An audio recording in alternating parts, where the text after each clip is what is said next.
Ano po ba ang tinatawag nating mga humanitarian agencies? So sila po yung mga ahensya or institusyon na nagbibigay ng mga agarang tulong sa pamamagitan ng pagbibigay ng mga bagay na kinakailangan po ng mga nasalanta ng mga disasters, maging ito man po ay natural or man-made. Natural disasters po kagaya ng bagyo, ng pagbaha, ng lindol, ng pagputok ng bulkan, or ng maging tsunami.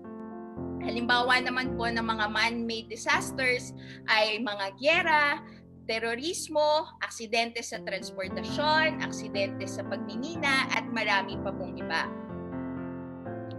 Ang pangunahin pong layunin ng pagbibigay ng humanitarian aid or ng tulong ay ang makapagligtas ng buhay, makabawas po sa paghihirap ng mga naapektuhan ng disaster, at mapanatili ang dignidad ng mga tao. At natutugunan po ang mga bagay na ito sa tulong ng mga humanitarian agencies. Ano po ba ang talagang ginagawa ng mga humanitarian agencies? Sa pakikipagtulangan po sa mga gobyerno, ang mga humanitarian agencies ay sinisigurado po na mayroong mabilis at mabisang paghahatid ng tulong sa sandaling magkaroon ng mga disaster. Natural disasters man po or maging gyera na may kinalaman sa hindi pagkakasundo or paglalaban-laban ng mga bansa o grupo ng mga tao.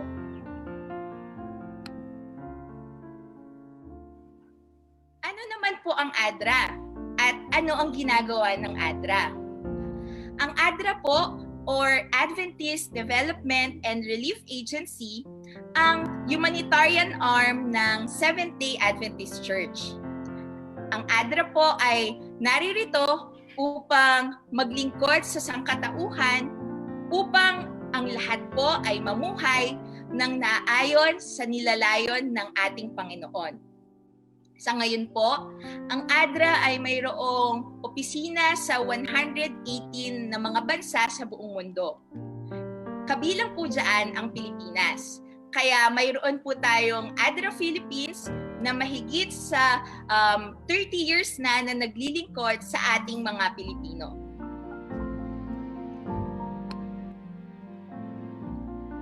Sa nakalipas pong taon, mula po noong July or June 2019, ang ADRA po ay tumugon sa pangangailangan ng mga komunidad na naapektuhan ng iba't ibang disaster sa ating bansa. Noon pong nagkaroon ng sunog sa Mandaue City sa Cebu noong June, ay nagkaroon po ng pagbibigay ng cash assistance sa mahigit 450 na pamilya. Nung nagkaroon naman po ng pagbaha sa may Lanao del Norte noong July, nagkaroon naman po ng food distribution sa 650 na pamilya. Nagkaroon din po ng paglindol sa Batanes, kung inyong maaalala, noong July. Nagpahatid po ng tulong pinansyal ang ADRA sa may 440 na pamilya. Maging noong pong nagkaroon ng sunog sa Boracay noong October, ay nagkaroon po ng cash assistance sa 415 na pamilya ang organisasyon.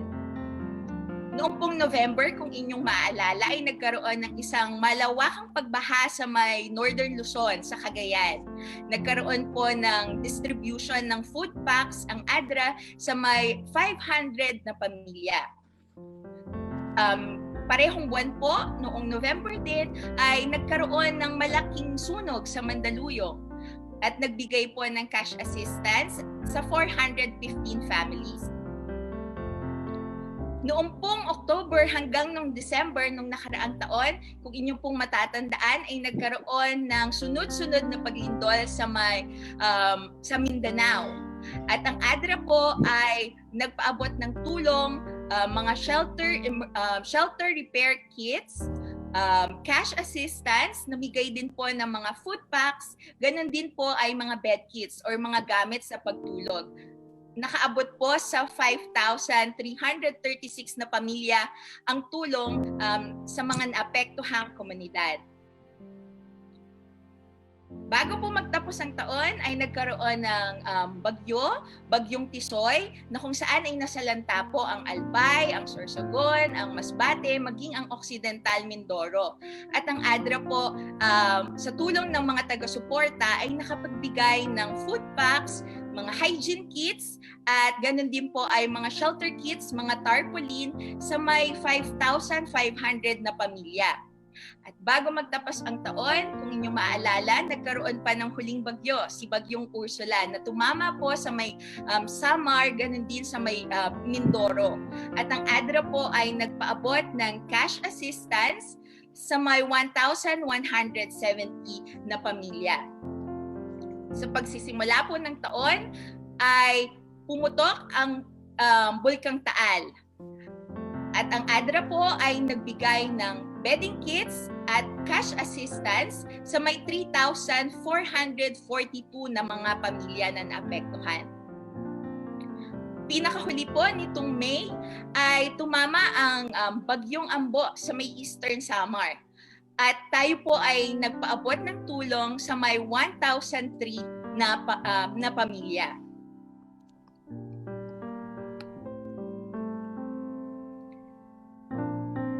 Ganon din po, simula noong magkaroon ng COVID-19 outbreak dito po sa Pilipinas, sa pakikipag-partner po, sa pakikipagtulungan sa ating pong simbahan, Adventist, sa Seventh-day Adventist Church, ganon din po sa mga iba't pang Adventist institution, ang ADRA po kasama ng mga private donors ay nakapagpaabot na po ng tulong sa may mahigit 10,000 mga pamilya.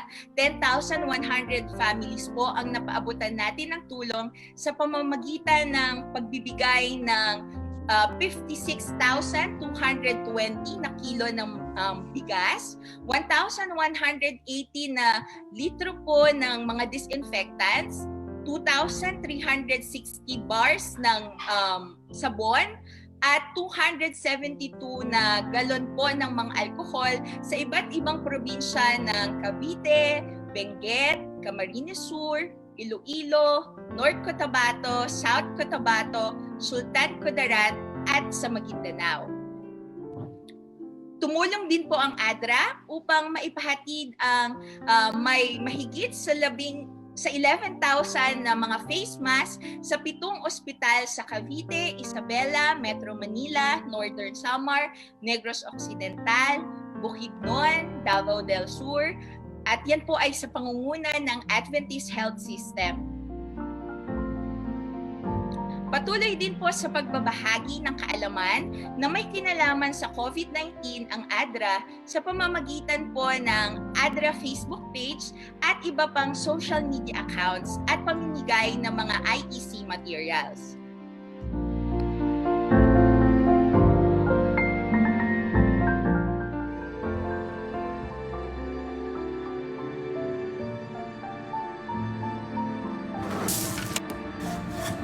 I had expectations of what it would be like, and a few of my expectations were met, but a lot of them were exceeded. It sounds cliche, but it was life-changing.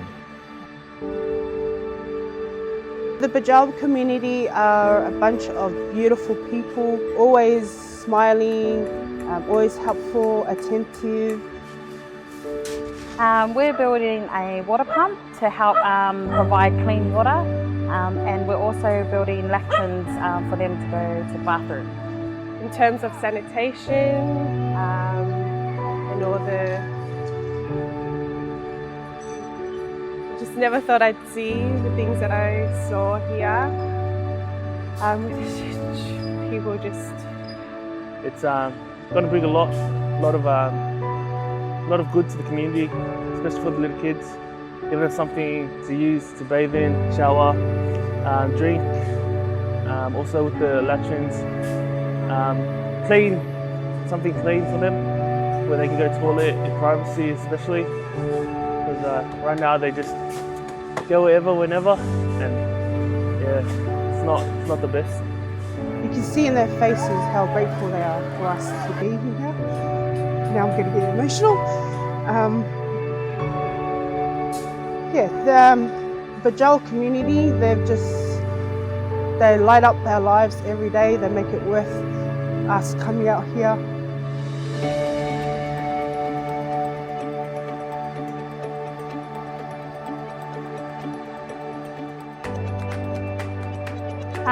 Working here has been tough because it's hard labour, and in Australia I'm just sitting behind the desk. So the experience has been very overwhelming. Yeah, we've been doing a bit of carpentry, concreting, mixing concrete and steel fixing. Working in the sun, it's pretty hectic. It's like running 10 Ks in like 40-degree heat, having like a 5-minute break and then going again. Working as a group, our chemistry is actually good, to be honest. We all worked as a team.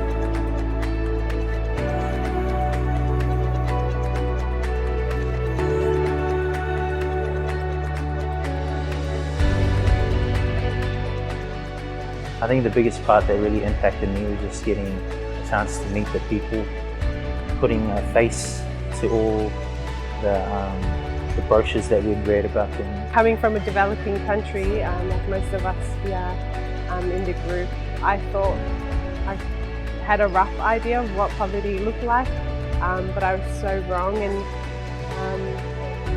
just seeing how resilient people are here and just how they carry themselves with a smile, really inspiring. It's been an eye-opener, and just seeing different faces in different places and just learning every day. It's been great to be able to change lives and everything, and also to meet the beautiful people here. It's really touched my heart. I don't think there's words to describe it.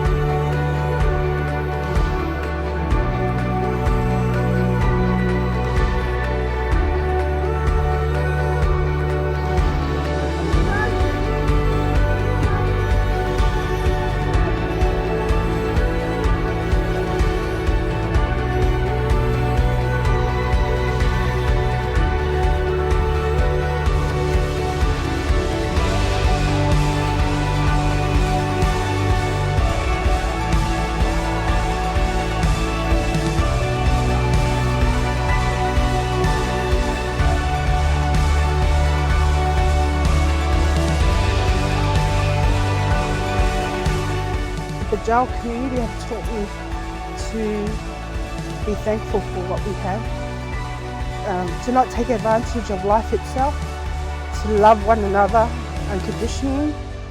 They're one of a kind. The kids especially, they're what keeps you going through the day when it's hot, when it's rainy, when it's wet, when it's sweaty, and it's just all love from everyone, from the oldest person to the youngest person. If there's anything I've learned from the beginning of this idea, the concept to inception to it actually happening, if there's anything I learned is that if I would just follow God's will, He will take care of the rest, and just enjoy the journey that He takes me on.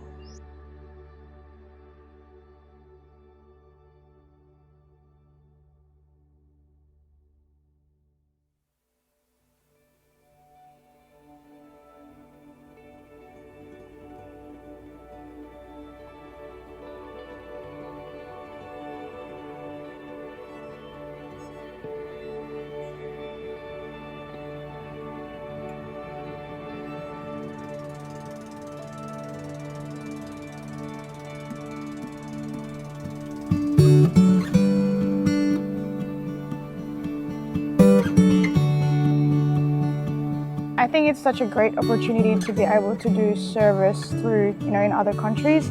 And my motivation is basically to give these guys that chance, the opportunity, so that they can experience a life-challenging experience and to make, a small difference in other communities.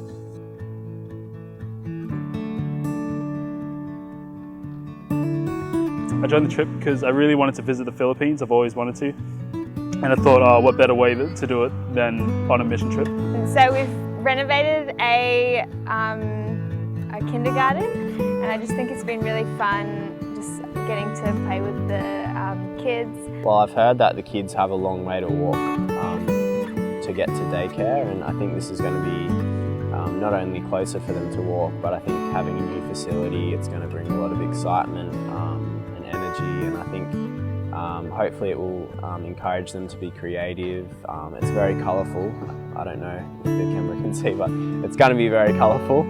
It's like the foundation of the education. So if you think about it, those kids are going to be the future of this community, and so I guess being able to provide some sort of like resources and classroom for them, it will not only impact now but the future of this community as well.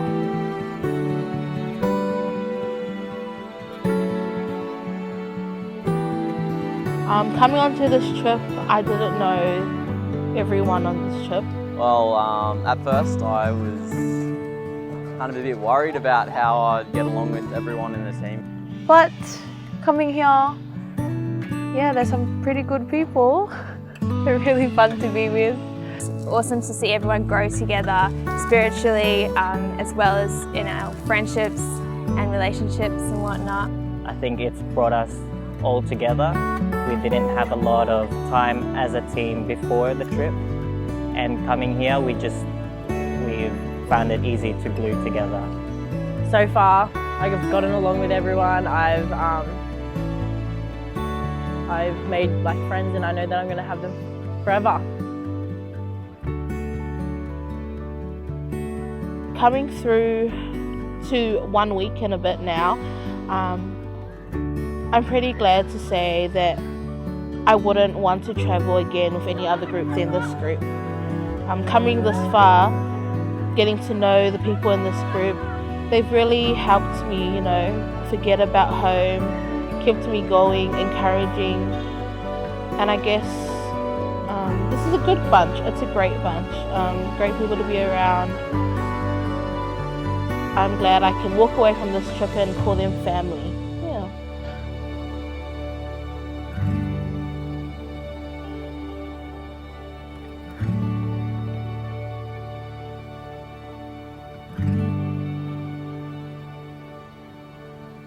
Well, I actually love the community of Aglau. They're so welcoming and friendly. I love the locals here. They remind me of my family, and the kids remind me of myself when I was a kid. Just waking up to nature and being away from the city, it's really nice to just have a break from the busy life and just have a pause. And I'm just gonna miss being in this environment. It's just a simple life here, simple but good life. Well, I think I'm learning a lot more about how people live in other cultures, and I would say it's just a good way for me to get a fresh perspective on the world. I feel like I've been able to take a step back out of my comfortable life in Australia and just do something positive for some other people rather than for myself. Being here for the last few days, it's made me realise that simple life is a better life. Small things make more of a difference than you think it does. It doesn't have to be like a major difference. Something as small as, I don't know, saying hi to someone across the road can just make their day. It's been lovely. I love connecting with the people. They're so happy with what they have and grateful, and it's been great to bond with the team as well and get to know new people. The friendships, the relationships that I have, that's what I'm going to take back home.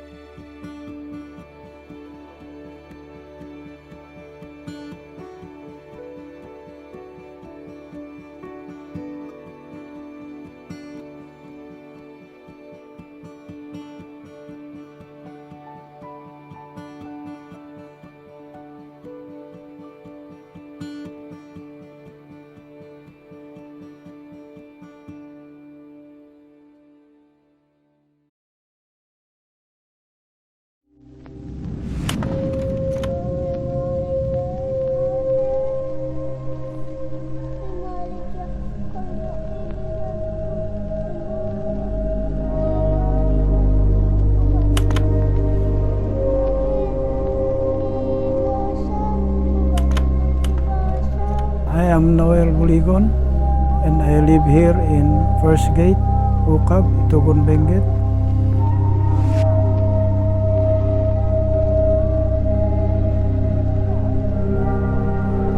My job here is a miner.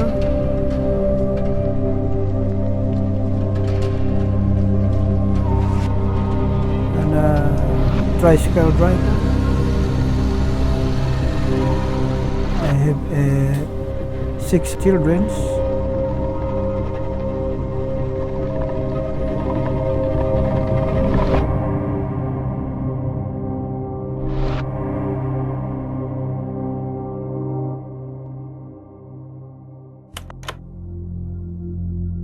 We Filipinos love water. We have great sources of water, like rivers, lakes, and we have seas. Water is good, but with too much water, it's disastrous.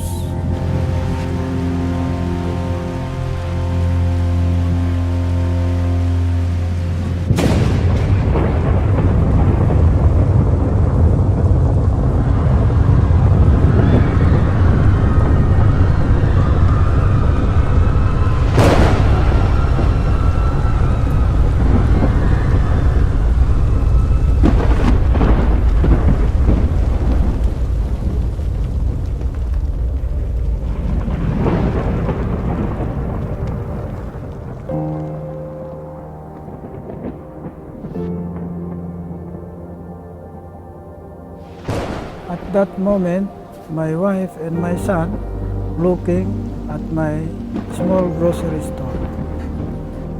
The area was covered by the landslide, so I just ran. I see that the landslide crumpled the building, just wiped out.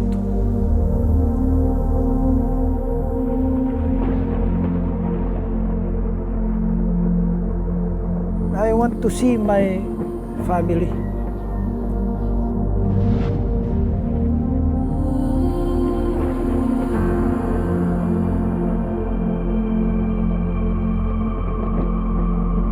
I miss my wife.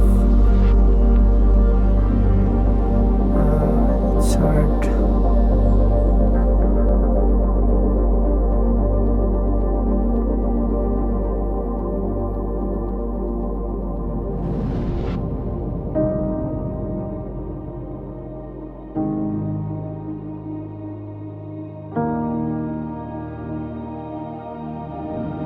ADRA has been working in the Philippines for almost 35 years. A lot of our work is responding to the different emergencies and disasters that afflict the country each year.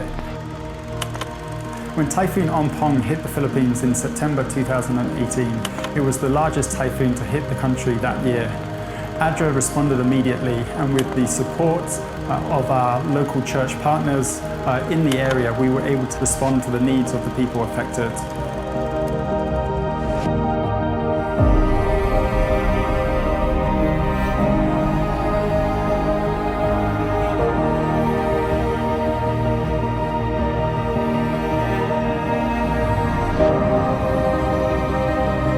We know that there will always be typhoons, there will always be disasters affecting the communities here in the Philippines. And so ADRA works with both the local community, local government, civil society organisation and our church partners to help prepare communities for these disasters.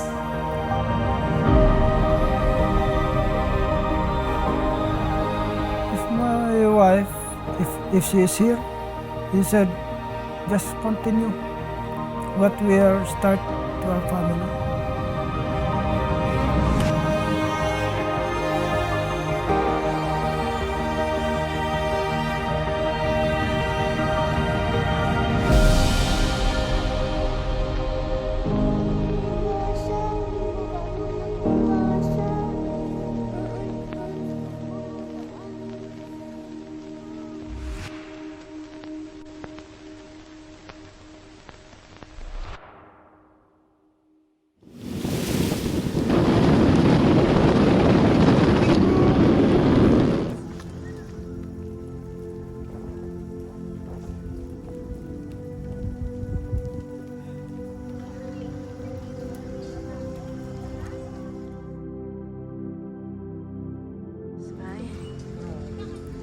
sky has already turned quite orange.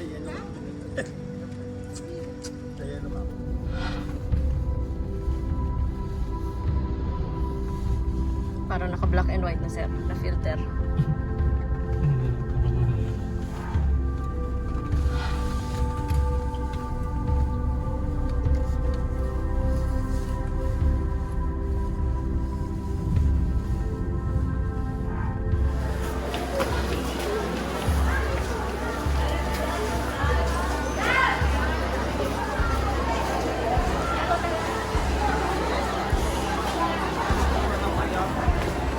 Hanapin ko na.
Yung ano mo?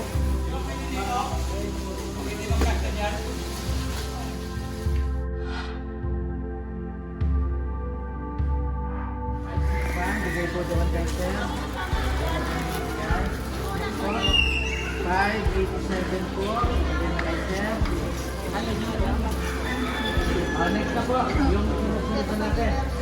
596. 596. Kanina 544. Ingat po tayo ha. 518.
is Pastor Alanes Regio, the Cavite Adventist Mission Adventist Community Services Coordinator, and today we are here at ADRA Philippines headquarters. We are happy partnering with ADRA always in our responses and relief goods. At the moment, we are repacking 29,500 kilos of rice, equivalent to 29.5 tons.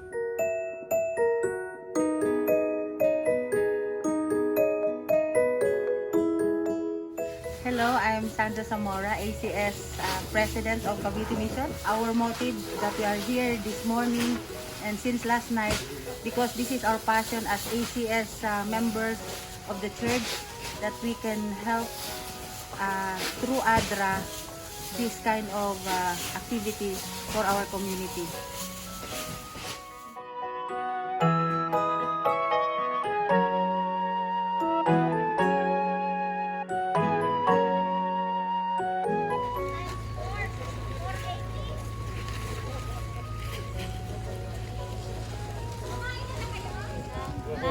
Ng number 2, ibig sabihin second wave 2.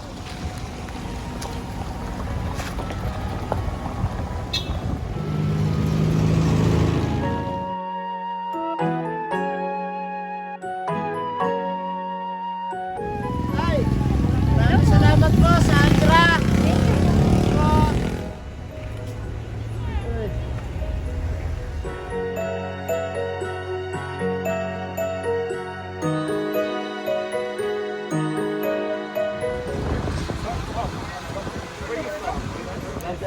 You know, it's a pleasure to be able to help.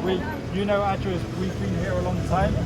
In behalf of the local government unit of Silang, headed by our Mayor Socorro Cory Poblete, together with yours truly, Vice Mayor Adel Belamide, we would like to express our deepest and sincerest gratitude to ADRA and to all sponsors who have been helping us overcome this struggle, this crisis. We believe that through unity and through the grace of the Lord, we will overcome this crisis, this struggle. God bless us all.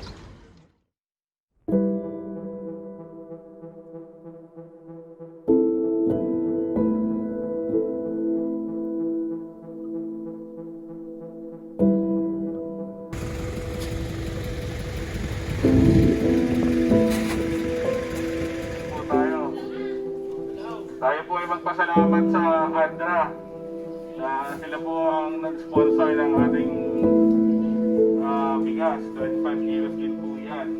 Sana po ngayong umaga sa ating pong pagdidistribute ay pakiusap lamang po, panatilihin po natin na mayroon tayong agwan. No? Mayroon po tayong social distancing at panatilihin laging suot ang ating mga mask.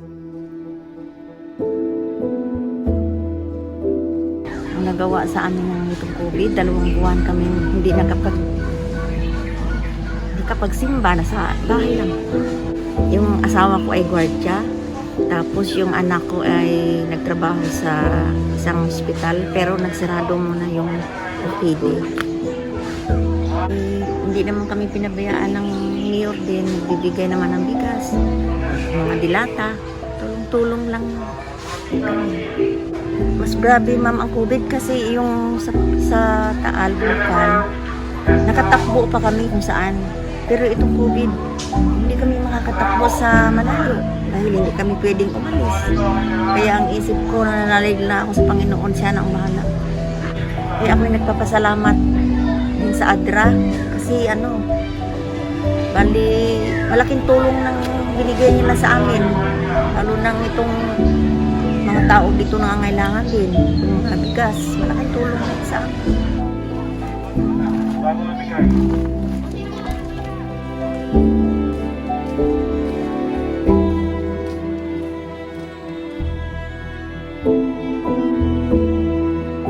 Una po sa lahat, nagpapasalamat ako sa ating pong may kapal,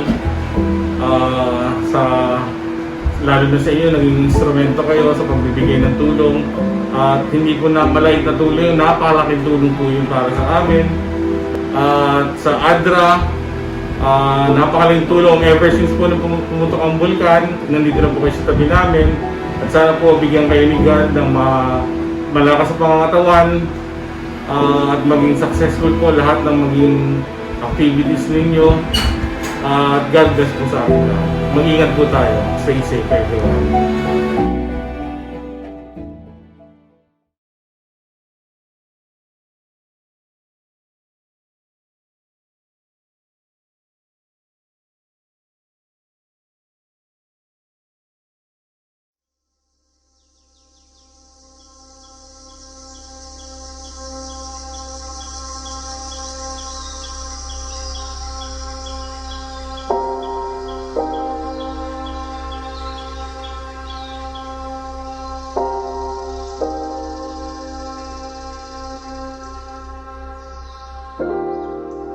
Mula pong magkaisip ako dito sa aming barangay, sa barangay ng Pagyan, halos ang isda po ay talagang marami po.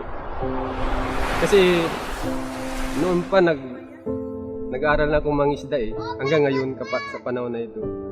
Kaya lang mga after nung bagyong Rusing na noong taong 1995, medyo parang nasira na yung aming mga pinagkukunan dito, halos mahina na masyado yung isda. Marami ng mga species na isda na hindi na namin nakikita ngayon, nahuhuli.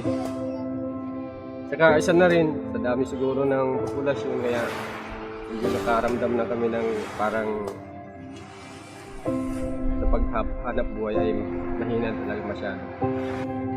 Nakatira ako dito sa Tarum ng almost 35 years. Maganda naman po yung pamumuhay dito. Tsaka, ang nagugustuhan ko dito, yung mga tao naman dito ay mababait sila. May kahirapan din po ang buhay dito. Paminsan-minsan nagkakasakit. Pagka inaabot po kami ng masyadong tagtuyo, tag-init, dahil sa wala po kaming irrigation, ang nangyayari po sa amin, hindi kami nakakataranim ng balay. Pag inabot naman po kami ng ulan, kailangan yung maintain lang naman yung ulan, yung tama lang. Pag yung sobra man na po, napipirwisyo na din kami, nagbabaha na kung minsan.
Maraming salamat pong masyado na inanuhan kami ng programang ito na noon ay wala po talaga.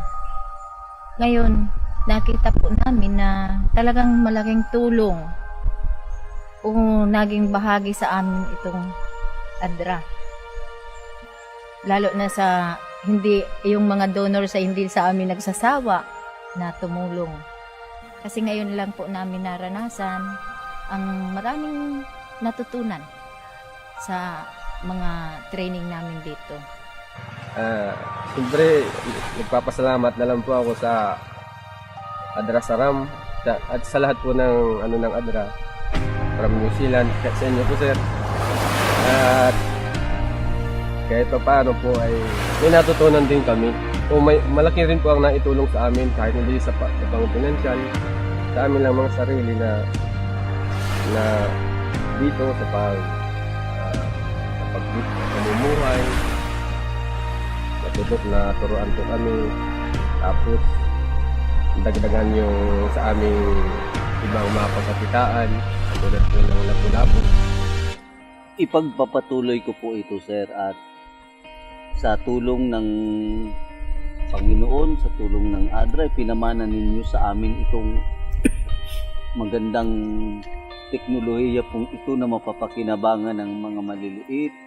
Hanggat ako po'y nabubuhay, sisikapin ko pong itong natutunan ko pong ito dito po sa tulong ng ADRA ay ma-share ko po sa kanila. Ibinabalik ko po sa tulong ng Panginoong Diyos ang pinagmulan po ng grasyang ito na tinanggap namin. Sana ay wag po ditong magtapos yung magandang programa at lalo pa pong pagyamanin ng Panginoon na hindi lamang niya kami hindi lamang kami ang natulungan, kundi lahat pa po mga mamamayan.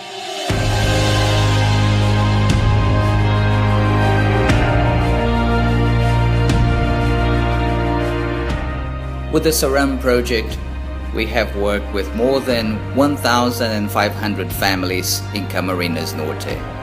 These families not only improve their economic status through rice, vegetable, and fish farming, but also became more resilient to face natural disasters and minimize losses.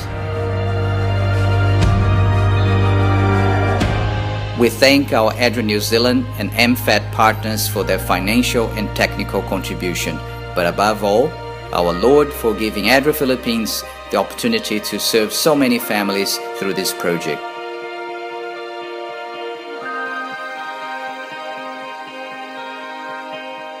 Love, mercy, and justice have been demonstrated through our actions, and hope now inspires community life.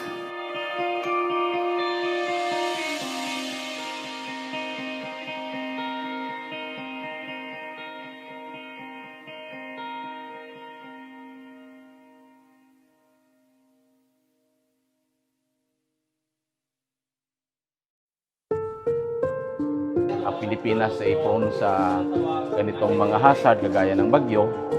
So malaking kahalagahan at malaking kaalaman ang makakuha ng magkaroon ng preparasyon pagdating ng isang sakuna.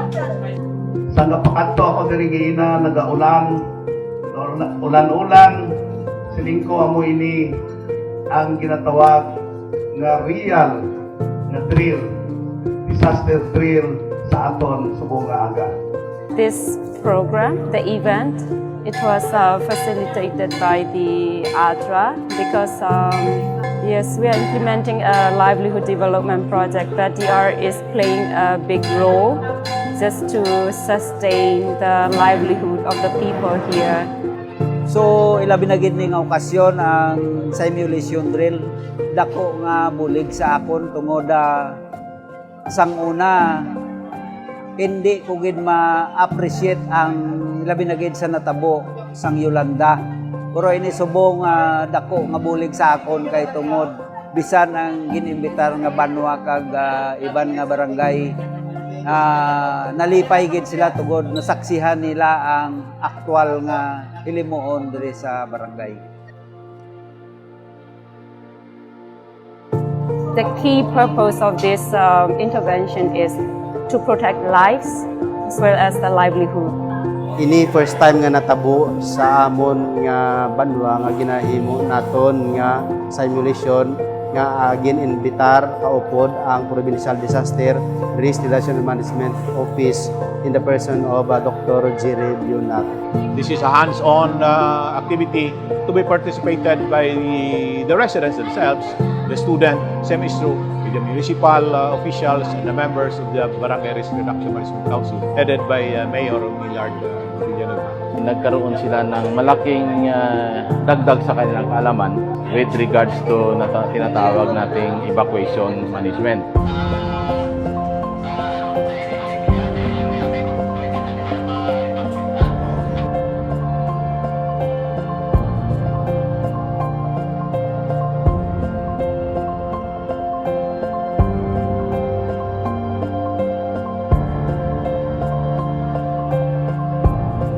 So we also thank the ADRA, the office, the Provincial Risk Reduction Management Office, semestro by Governor Arthur D. Defensor is thankful with the ADRA in giving this opportunity, sponsoring this activity.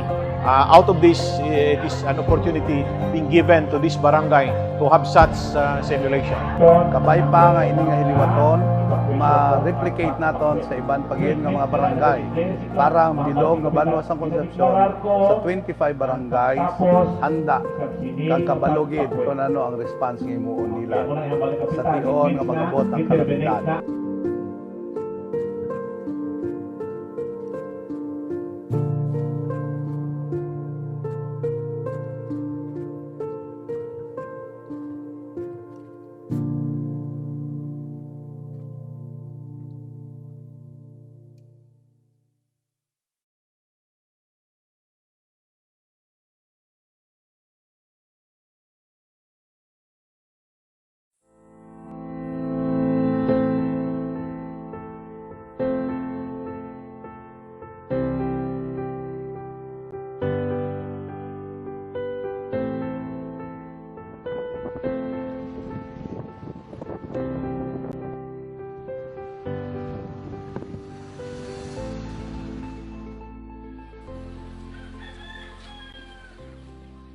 Nag-emergency po sa aki ko, tapos dai po kami tulos ng kwarta. Idinara ko ng tulos po sa aki ko sa dai ko na tigpaliban po na maagahan pa ngayon.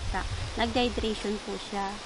Gusto ko man na mahidalian siya pagbulong, tapos gusto ko man na magkusog siya, marahin na siya tulos.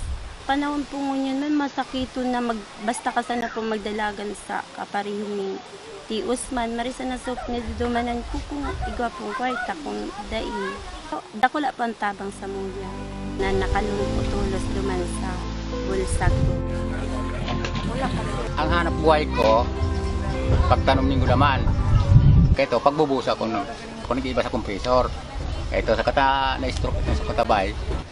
Then ako nakabalik sa dating normal na paglakaw. Kang makusugon sa kuyang kayod, di ako nakaisip magsipunta. Malawod naman niya ako, may kortana naman. Kapinumpunan kang kuyang kang bulsa, kayon ako. Pantuloon ng ining kuyan, kayon ako, di man ako nagpata.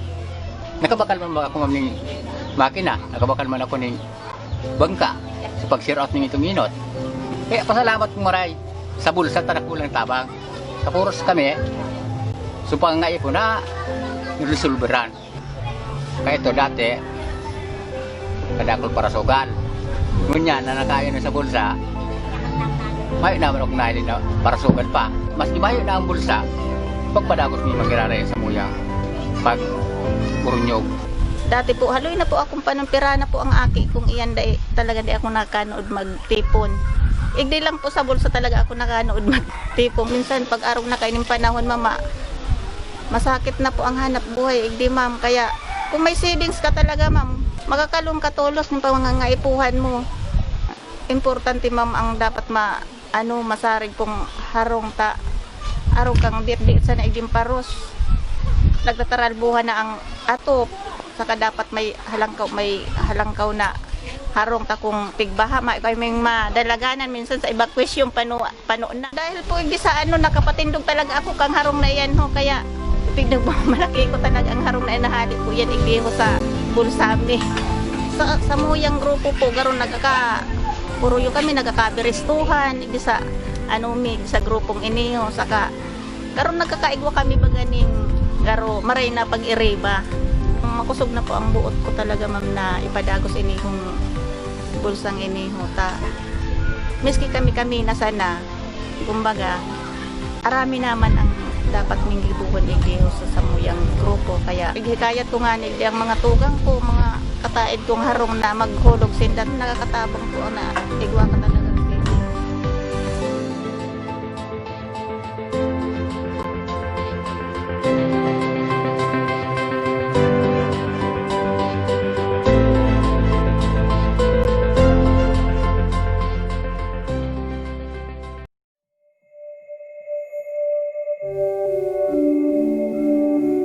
In the Philippines, the Embrace Project is set against the context of high maternal and child mortality, underlain by high poverty incidence and recurring natural hazards.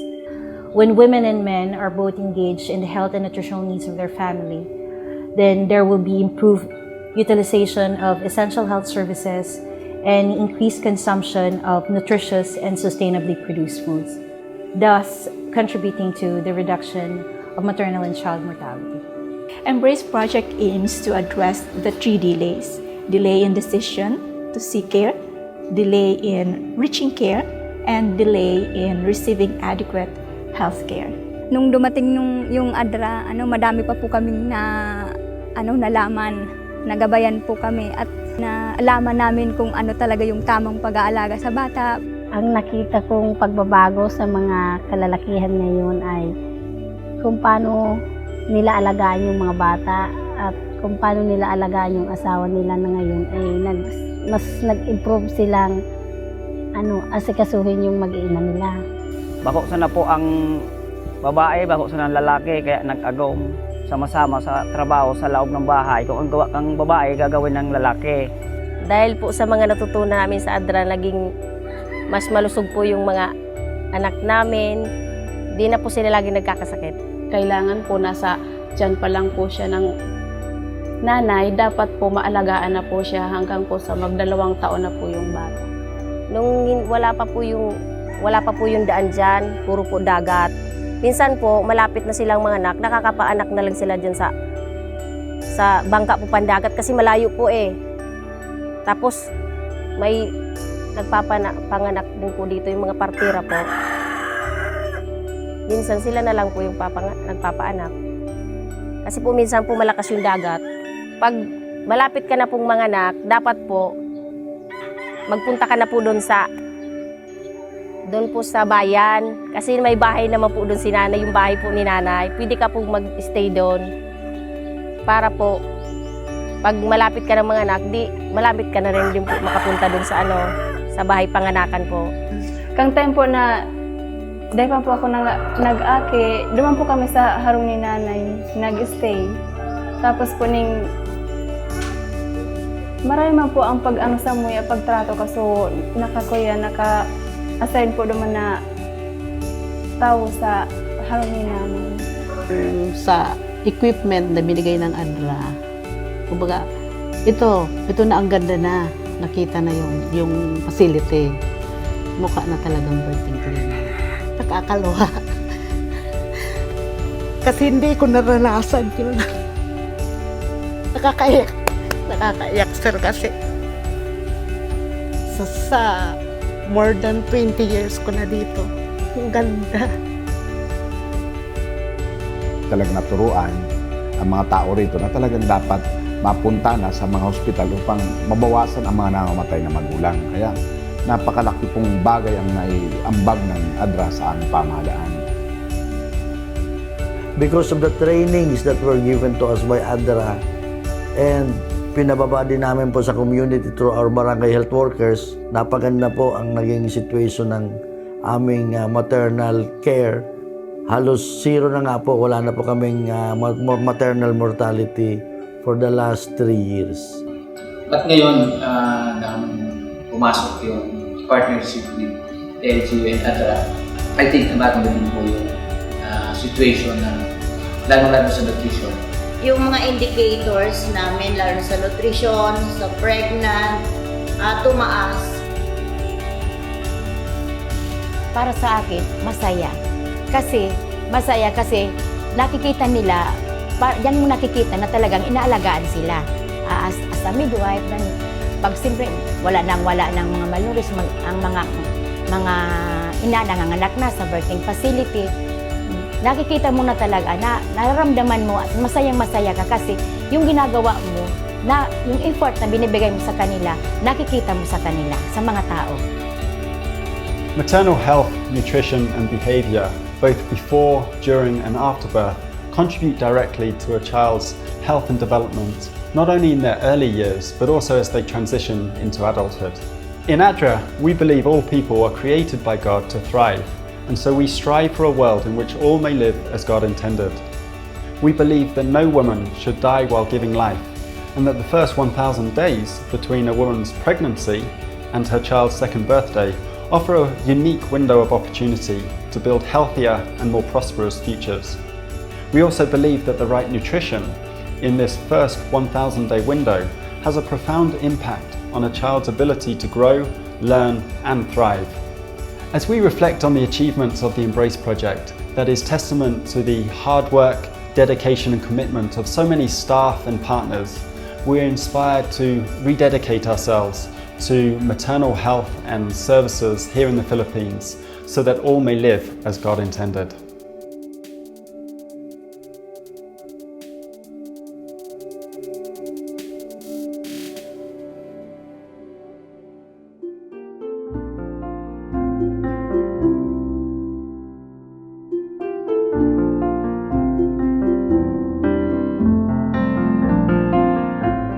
Sa nakalipas na taon po, ang ADRA ay nakapagsagawa ng 18 emergency responses. Katumbas po ito ng mahigit sa 18 na mga komunidad na napaabutan ng humanitarian assistance or agarang tulong. Mahigit na 36 million pesos na halaga ng tulong ang naipaabot sa ating mga kababayan na naapektuhan ng mga kalamidad. Higit po sa pisikal na tulong na inihatid ng ADRA, ang amin pong dasal ay nawa ay naramdaman ng mga pamilyang naapektuhan ng disaster ang justice, ang compassion, at ang love. Sapagkat ito po, higit sa lahat, ang nais iparating ng ating Panginoon sa pamamagitan ng paglilingkod ng ADRA Philippines sa ating mga kababayan. Sa pangalan po ng ADRA Philippines, kami po ay taos-pusong nagpapasalamat sa inyong suporta sa pamamagitan ng pagbibigay ng mga donasyon at ng mga panalangin. Hindi po namin magagawang makapaghatid ng humanitarian assistance kung wala po ang inyong tulong. Nawa po ay patuloy ninyong alalahanin ang gawain ng ADRA sa inyong mga dasal.